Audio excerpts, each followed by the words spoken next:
When Donald can't get what he wants, he resorts to bullying. We know this about him. And we've seen this recently unfold, in particular, with his release of some executive orders that are targeting law firms Donald believes have wronged him, either by representing a political opponent in court or fighting against him in another lawsuit.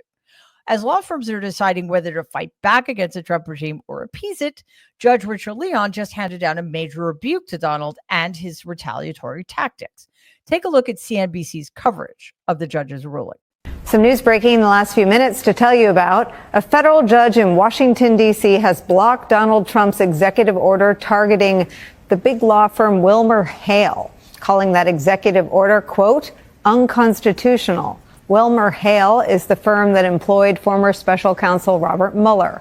The judge, Judge Richard Leon, writes this in his decision, quote, the cornerstone of the American system of justice is an independent judiciary and an independent bar willing to tackle unpopular cases, however daunting. The founding fathers knew this, exclamation point from the judge. Accordingly, they took pains to enshrine in the Constitution certain rights that would serve as the foundation for that independence. I have concluded that this order must be struck down in its entirety as unconstitutional. Indeed, to rule otherwise would be unfaithful to the judgment and vision of the founding fathers. This ruling is a major loss for Donald and the Trump regime, which have been fighting tooth and nail to force top law firms to bend to Donald's will. But Judge Leon saw Donald's actions for what they are, bullying and retaliation, not anything having to do with the law. The judge also made sure to mock Donald simply with an excessive use of exclamation marks. That was 26 exclamation marks that the judge employed, plus one more in a quotation of a comment written by Donald, of course. According to experts, it's quite rare to see a judge expressing strong emotion, even with or especially with punctuation marks. Now, obviously, we've known this all along, but it's nice to see people catching up. How do you deal with a bully? You deal with them straight on. You do not let them get away with anything. You mock them. You punch them in the face, metaphorically speaking. Before we go on, please like and share our videos. And if you haven't already, please subscribe to our channel. As we know, not all law firms have been standing up to Donald. In fact, several have caved and pledged an obscene amount of pro bono legal services for both Donald and the Trump regime and their legal causes. But it isn't working out well for those firms that have bent the knee. Lawyers high up in the hierarchy are abandoning their firms because of what they see as unethical capitulation. A prominent lawyer and three major partners are leaving the law firm Paul Weiss in order to start their own firm after Paul Weiss caved to the Trump regime by offering $40 million worth of pro bono work. We can only imagine what that's going to be like. Most notably, Karen Dunn has left the firm. Dunn's expertise was instrumental in preparing top Democratic candidates like former Vice President Kamala Harris, former Secretary of State Hillary Clinton for their presidential debates. Dunn's biggest claim to fame, I guess, was spearheading a multi-million-dollar lawsuit against the organizers of the far-right Unite the Right protest in Charlottesville, Virginia in 2017. So you can imagine why Donald wants to target her law firm.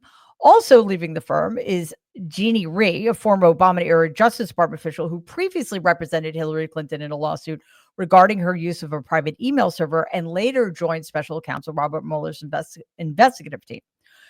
Also departing are Jessica Phillips, who has represented some of the nation's largest technology companies in court, and William Isaacson, a high-profile trial lawyer once named Litigator of the Year by the American Lawyer. These are major losses for Paul Weiss, which, as a firm, made the grave miscalculation that accommodating a fascist regime would serve them better than standing up for the rule of law.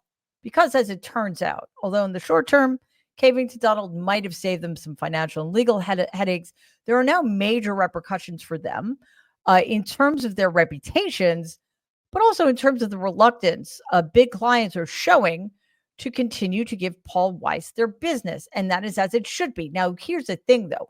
What if Paul Weiss had stood up from the very beginning? We need to understand, and I mean, I understand. Look, not many of us think about white shoe law firms very often, but these are major companies with massive amounts of power and funding. If they had stood up en masse, just as institutions of higher learning should have done from the very beginning, we would not be in this mess. And you know what? Paul Weiss would have a leg to stand on. So I am glad they are suffering the consequences of, quite frankly, their craven depravity by failing to stand up for what they are supposed to be representing, the rule of law. Now, major companies are finally starting to stand up too, which again is as it should be. The Wall Street Journal is reporting that at a legal luncheon, Brooke Cuccinella, a top lawyer at the hedge fund Citadel, told other lawyers present that they don't like working with lawyers who don't run from a fight, right? They would rather be with somebody who is not going to bend so easily to Donald's will, especially when you consider what a pathetic, weak person Donald is. That is not a good look. That is not going to get you clients who want to hire you because you are going to fight tooth and nail for them. The Journal also reports that support for law firms that did not make deals with the Trump regime has been growing among corporate executives. At least 11 big companies are moving work away from law firms that settled with Donald and instead giving more business to the firms that have been targeted but refuse to strike deals. And this is according to general counsels at those companies. The companies that are fighting back include technology giant Oracle, investment bank Morgan Stanley, as well as an airline and a pharmaceutical company. Microsoft has also expressed reservations about working with a firm that struck a deal. And another firm stopped representing McDonald's in a case a few months before a scheduled trial. We can only speculate about why that may have been the case. The message being sent is quite simple one. If you don't stand up to Donald, we won't be working with you. Again, this is as it should be, but think about the companies we're talking about: Oracle, Microsoft, McDonald's. These are companies with massive, massive amounts of money. And by standing up in this way, they are giving permission to smaller companies to do the same. And they are also reducing the size of the target on the backs of small companies and individuals who are still trying to do the right thing. So while Donald is trying to undermine the rule of law and overhaul the legal system to serve his own interests and his own interests only, he's gutting his own gutting of his own Justice Department is starting to have negative repercussions for him as well. Oh, what a shame. As the Trump regime's lawsuits, both those initiated by it and those brought against it, pile up, the DOJ is struggling to keep pace. California Attorney General Rob Bonta says a hollowed out DOJ is struggling to defend Donald's policies in court because practically nobody works there anymore. California has already filed or joined 22 lawsuits against the DOJ, and the DOJ needs to respond to them. Thanks to a $25 million funding boost approved by the state legislature, Bonta's office has hired additional legal talent to build a war room, and many of the new hires are former federal attorneys that have been forced out by Attorney General Pam Bondi.